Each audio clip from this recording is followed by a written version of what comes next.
Le crépuscule drapait Paris d'une mélancolie douce amère. Assise au comptoir du Café des Rêves Perdus, je contemplais les passants se presser, chacun absorbé par son propre monde. La pluie fine, qui commençait à tomber, reflétait l'état de mon âme. Sombre, désillusionnée et profondément seule. Mon nom est Élise. J'ai 35 ans, et il y a encore quelques mois, je pensais avoir tout ce dont on pouvait rêver. Un mari aimant, une belle maison dans le 16e arrondissement, une carrière prometteuse de galeriste. Je vivais dans une bulle de confort et de certitude, inconsciente du venin qui se distillait lentement au cœur de ma vie. Pierre, mon mari, était un homme charismatique, un financier brillant admiré de tous. Son sourire pouvait désarmer les plus sceptiques et son éloquence captivait les foules. J'étais tombée amoureuse de lui dès le premier regard, séduite par son ambition et sa confiance en lui. Il m'avait promis une vie de bonheur et d'épanouissement, et je l'avais cru, naïvement. La fissure est apparue discrètement, presque imperceptible au début, des absences de plus en plus fréquentes, des appels mystérieux pris à l'écart, un changement subtil dans son regard. J'avais mis ça sur le compte du stress lié à son travail, refusant d'admettre la vérité qui commençait à se dessiner. Puis, il y a eu cette soirée, un gala de charité organisé par une association humanitaire. Pierre était le parrain de l'événement, et j'étais fier de l'accompagner. Mais au milieu des rires et des conversations mondaines, j'ai croisé le regard de Sophie, une jeune femme élégante et discrète, qui semblait observer Pierre avec une intensité troublante. Quelque chose dans son attitude m'a mis mal à l'aise. J'ai essayé de me convaincre que j'imaginais des choses,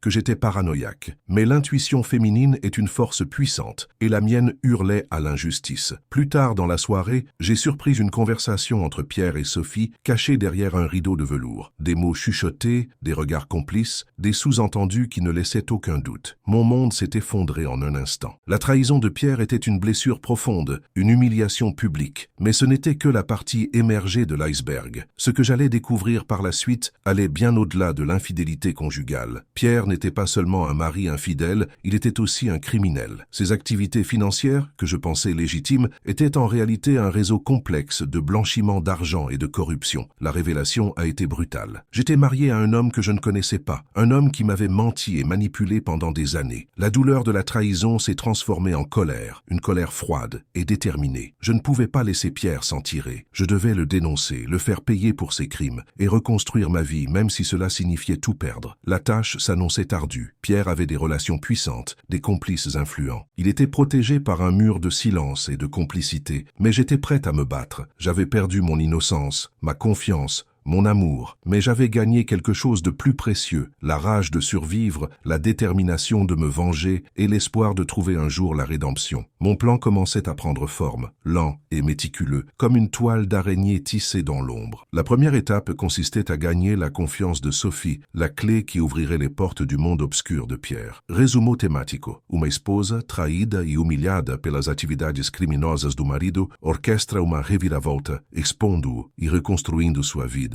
encontrando redenção e novo amor no processo. Il me fallait donc approcher Sophie. L'idée me répugnait, me forçait à sourire, à être agréable avec la femme qui avait brisé mon couple, la complice des ignominies de Pierre. C'était une épreuve, mais je n'avais pas le choix. Le lendemain, j'ai commencé mes recherches. Sophie Bernard, 28 ans, designer d'intérieur indépendante, un atelier discret dans le Marais, une réputation montante. Son profil Instagram laissait entrevoir une vie faite de voyages, d'expositions d'art contemporain et de dîner dans des restaurants branchés, une vie que Pierre avait probablement financée. J'ai décidé de l'aborder sous un faux prétexte. J'ai pris rendez-vous dans son atelier, prétendant vouloir refaire la décoration de ma maison. L'attente me paraissait interminable. Chaque minute était une torture, un rappel constant de la trahison de Pierre. Enfin, elle est apparue. Sophie était encore plus belle en personne. Ses yeux verts pétillaient d'intelligence et son sourire était à la fois charmant et légèrement distant. Elle m'a accueilli avec une politesse impeccable, me faisant visiter son atelier, rempli d'échantillons de tissus, de croquis et de meubles design. Pendant 1 heure, nous avons parlé de couleurs, de textures, d'ambiance. J'ai fait de mon mieux pour paraître intéressé tout en l'observant attentivement. J'essayais de déceler la moindre trace de culpabilité, le moindre signe de remords. Mais Sophie était une actrice talentueuse. Elle semblait parfaitement à l'aise.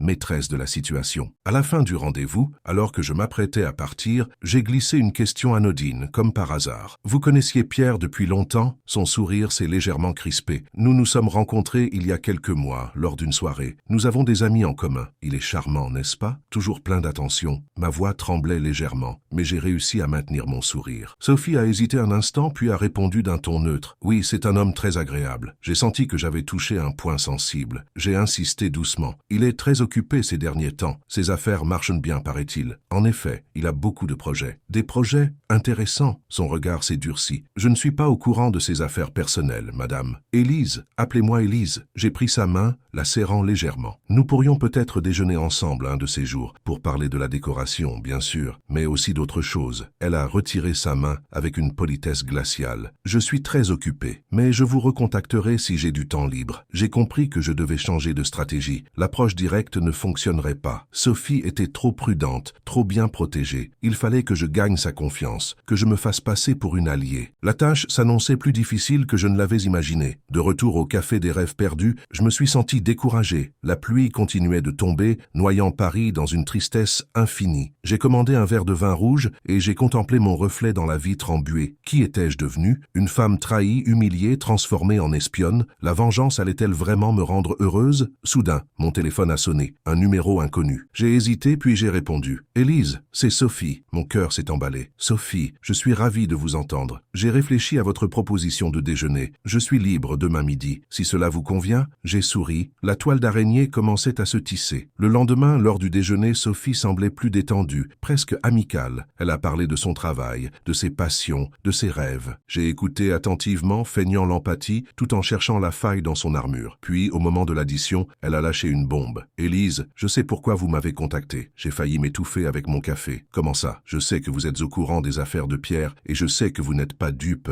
Mon sang s'est glacé. Était-ce un piège? Une provocation? Ou une confession? Je ne sais pas de quoi vous parlez, Sophie. » J'ai essayé de garder mon calme, mais ma voix tremblait. Elle a souri tristement. « Ne mentez pas, Élise. Je suis dans la même situation que vous. J'ai été manipulé, utilisé. Pierre m'a promis le monde, mais il m'a menti. Il m'a entraîné dans ses combines et maintenant je suis coincé. » Coincé? Comment ça? Il m'a fait faire des choses illégales. J'ai peur, Élise. J'ai peur de ce qu'il pourrait me faire. Ses yeux étaient remplis de larmes. J'ai senti une vague de compassion m'envahir. Pour la première fois, j'ai vu en Sophie non pas une rivale, mais une victime de Pierre, comme moi. Aidez-moi, Élise. Aidez-moi à sortir de là. Ensemble, nous pouvons le faire tomber. J'ai hésité. Pouvais-je lui faire confiance? Était-ce un jeu ou une véritable opportunité? Puis j'ai pris ma décision. Je vous crois, Sophie. Je vais vous aider. Mais vous devez être honnête avec moi. Dites-moi tout. Absolument tout. Elle a acquiescé, les larmes coulant sur ses joues. Je vous raconterai tout. Mais d'abord, il faut que vous sachiez une chose. Elle a baissé la voix, se penchant vers moi. Pierre n'agit pas seul. Il a un complice, un homme puissant, intouchable, un homme qui tire toutes les ficelles. Mon sang s'est glacé. Un complice, intouchable. Qui cela pouvait-il bien être? Sophie a pris une profonde inspiration. Cet homme, Élise, c'est votre père. Resumo temático. Uma esposa traída e humilhada pelas atividades criminosas do marido orquestra uma reviravolta expondo-o e reconstruindo sua vida, encontrando redenção e novo amor no processo. Mon sang se figea dans mes veines. Mon père, impliqué dans les manigances de Pierre, l'idée était absurde, monstrueuse. Mon père, un homme intègre, respecté, un ancien juge, c'était impossible. Vous vous trompez, Sophie. Vous devez vous tromper, balbutiai-je, incapable de croire ce que j'entendais. Sophie secoua la tête, les larmes continuant de couler. Je ne me trompe pas, Élise. Je l'ai vu, j'ai entendu des conversations. Pierre lui rend compte. C'est lui qui donne les ordres. Je refusais de la croire. C'était un cauchemar, un complot machiavélique. Pierre avait réussi à me manipuler, à me détruire. Et maintenant, il s'en prenait à ma famille. Je ne vous crois pas, répétai-je, ma voix tremblant de colère et de désespoir. Mon père est un homme honnête. Il n'a rien à voir avec ça. Vous voulez la vérité, Élise? Alors, posez-lui la question. Demandez-lui ce qu'il sait des activités de Pierre. Demandez-lui pourquoi il le protège. Le silence s'installa entre nous, lourd, oppressant. Je ne savais plus quoi penser, quoi croire. Ma vie entière était en train de s'effondrer autour de moi. Je ne sais pas quoi faire, murmurai-je vaincu. Sophie prit ma main, la serrant avec force. Vous devez être forte, Élise. Vous devez vous battre. Pour vous, pour votre famille, pour toutes les victimes de Pierre et de votre père. Ces mots résonnèrent en moi comme un appel au réveil. Elle avait raison. Je ne pouvais pas me laisser abattre. Je devais affronter la vérité, aussi douloureuse soit-elle. Je vais le faire, dis-je, ma voix retrouvant de l'assurance. Je vais parler à mon père. Je vais découvrir la vérité. Et je ferai tout ce qui est en mon pouvoir pour que Pierre et son complice complice soit puni. Bien, dit Sophie, un sourire timide éclairant son visage. Ensemble, nous pouvons y arriver. Mais soyez prudente, Élise. Ils sont dangereux. Ils n'hésiteront pas à vous faire taire si vous les menacez. Je sais, répondis-je, mais je n'ai plus peur. J'ai déjà tout perdu. Je n'ai plus rien à perdre. Je quittai le restaurant, le cœur lourd mais rempli d'une nouvelle détermination. Je devais parler à mon père, le confronter à la vérité. La tâche s'annonçait difficile, douloureuse, mais je n'avais pas le choix. Le lendemain matin, je me rendis chez mes parents. La maison était calme, paisible comme toujours. Mon père était dans son bureau, absorbé par la lecture d'un journal. « Papa » dis-je,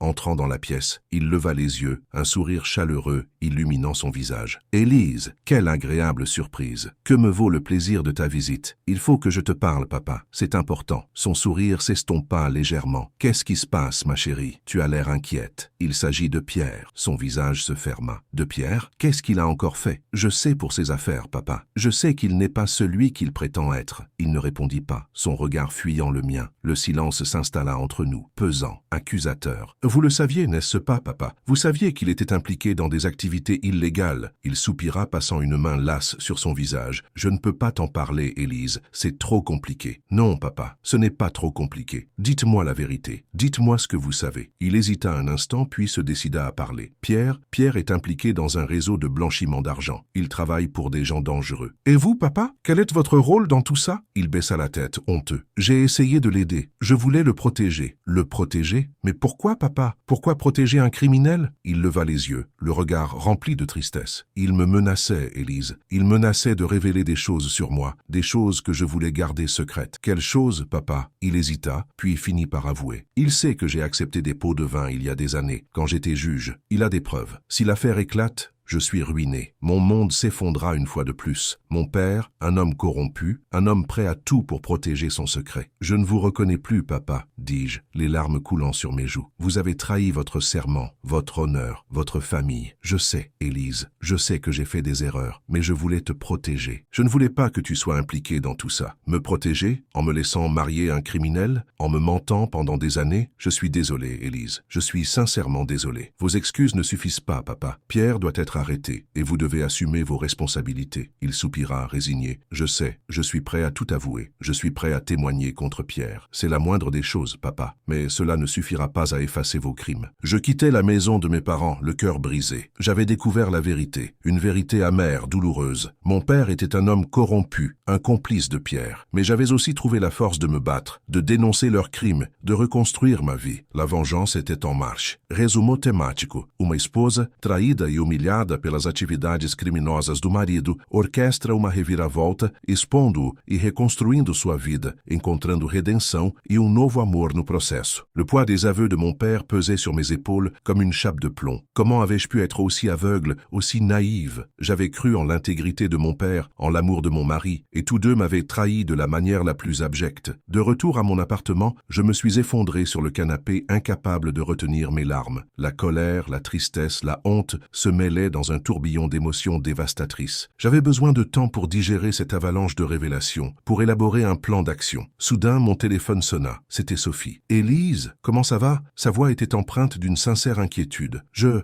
viens de parler à mon père, » répondis-je, la voix brisée. Un silence. « Et il a tout avoué. Il est impliqué dans les affaires de Pierre. Il l'a protégé parce qu'il le menaçait. Je suis désolé, Élise. Je sais que c'est terrible. » « Terrible? C'est un euphémisme, Sophie. Ma vie est un cauchemar. Je sais, mais vous n'êtes pas seule. Je suis là pour vous aider. Ensemble, nous allons les faire tomber. » Ces mots me redonnèrent un peu de courage. Elle avait raison. Je ne pouvais pas me laisser abattre. Je devais me battre pour moi, pour mon père, pour toutes les victimes de Pierre. « Qu'est-ce qu'on fait maintenant ?» demandai-je. « Nous devons rassembler des preuves. Des preuves irréfutables qui prouvent la culpabilité de Pierre et de votre père. Où est-ce qu'on va trouver ça? Je sais où chercher. Pierre a un coffre-fort dans son bureau. Il y a sûrement des documents compromettants à l'intérieur. Mais comment on va y accéder? Il est toujours là. J'ai une idée. Je peux le distraire. Je vais l'inviter à dîner. Pendant ce temps, vous pourrez fouiller son bureau. » L'idée était risquée, mais c'était notre seule chance. « D'accord, dis-je. Je suis partante. Mais soyez prudente, Sophie. Je ne veux pas qu'il vous arrive quoi que ce soit. Ne vous inquiétez pas pour moi, je sais comment le manipuler. » Nous avons mis notre plan à exécution le soir même. Sophie a invité Pierre à dîner dans un restaurant chic du 8e arrondissement. Pendant qu'ils étaient attablés, je me suis introduite discrètement dans son bureau. L'atmosphère était pesante, oppressante. Chaque objet, chaque meuble me rappelait la trahison de Pierre. J'ai fouillé les tiroirs tiroirs, les placards, les dossiers, à la recherche du coffre-fort. Finalement, je l'ai trouvé, caché derrière un tableau. J'ai essayé de l'ouvrir avec différents codes, mais sans succès. Le temps pressait. Sophie ne pourrait pas retenir Pierre éternellement. Soudain, j'ai eu une idée. Pierre m'avait un jour confié le code de son coffre-fort en me disant que c'était la date de notre mariage. J'avais oublié ce détail, mais il me revint en mémoire comme une illumination. J'ai composé le code. Le coffre-fort s'ouvrit avec un clic sourd. À l'intérieur, j'ai trouvé des liasses de billets, des documents bancaires, des contrats suspects et une clé USB. J'ai tout pris, sans exception. Alors que je m'apprêtais à quitter le bureau, j'ai entendu des pas dans le couloir. Pierre, il revenait plus tôt que prévu. J'ai paniqué. Je ne savais pas où me cacher. Soudain, j'ai aperçu une porte dérobée, dissimulée derrière une étagère. Je m'y suis engouffré en catastrophe, juste avant que Pierre n'entre dans le bureau. J'ai entendu sa voix, forte, colérique. Il parlait au téléphone. Où est-ce qu'elle est passée? Elle devait être là à 20 heures. C'est vital qu'elle signe ses papiers. Un silence. Puis Pierre reprit. Je ne veux pas d'excuses. Je veux qu'elle soit là demain matin à la première heure. Sinon, elle le regrettera. J'ai frissonné. À qui parlait-il? Et quel papier voulait-il lui faire signer? J'ai attendu que Pierre quitte le bureau avant de sortir de ma cachette. J'étais terrifié, mais aussi plus déterminé que jamais. Je devais découvrir la vérité et je devais protéger cette personne, quelle qu'elle soit. Le lendemain matin, j'ai décidé de suivre Pierre. Je l'ai vu se rendre dans un immeuble luxueux du 16e arrondissement. Il est entré dans un appartement et j'ai attendu patiemment devant la porte. Quelques heures plus tard, une jeune femme est sortie de l'immeuble. Elle était belle, élégante, mais son visage était marqué par la tristesse. Je l'ai abordée. « Excusez-moi, madame, je crois que vous êtes en danger. » Elle me regarda, surprise. « De quoi parlez-vous? Je sais que Pierre vous a demandé de signer des papiers. Je sais qu'il vous menace. » Son visage pâlit. « Comment savez-vous ça? Je suis la femme de Pierre. Ou plutôt, j'étais sa femme. Je sais qu'il est un criminel. Et je sais qu'il vous utilise. » Les larmes montèrent à ses yeux. « C'est vrai, il m'a promis de l'argent pour aider ma famille. Mais maintenant, il veut que je fasse des choses horribles. Je peux vous aider, dis-je. Ensemble, nous pouvons le faire tomber. » Elle hésita un instant puis acquiesça. « D'accord, je vous crois. Je suis prête à tout faire pour me sortir de là. Nous avons uni nos forces. Ensemble, nous avons dénoncé Pierre à la police. Les preuves que nous avions rassemblées étaient accablantes. Il a été arrêté ainsi que mon père. La vérité a éclaté au grand jour. Le scandale a fait la une des journaux. Pierre et mon père ont été jugés et condamnés à de lourdes peines de prison. J'avais perdu mon mari, mon père, ma vie. Mais j'avais aussi gagné quelque chose de plus précieux. La liberté, la dignité et l'espoir d'un nouveau départ. Quelques mois plus tard, j'ai croisé le chemin d'un homme merveilleux. Il était doux, attentionné, honnête. Il m'a aidé à reconstruire ma vie, à retrouver la confiance en moi. Un jour, il m'a demandé en mariage. J'ai accepté, le cœur rempli de joie. J'avais enfin trouvé la rédemption. J'avais transformé la trahison et la douleur en force et en espoir. J'avais prouvé que même après les pires épreuves, il est toujours possible de se relever, de se reconstruire et de trouver l'amour.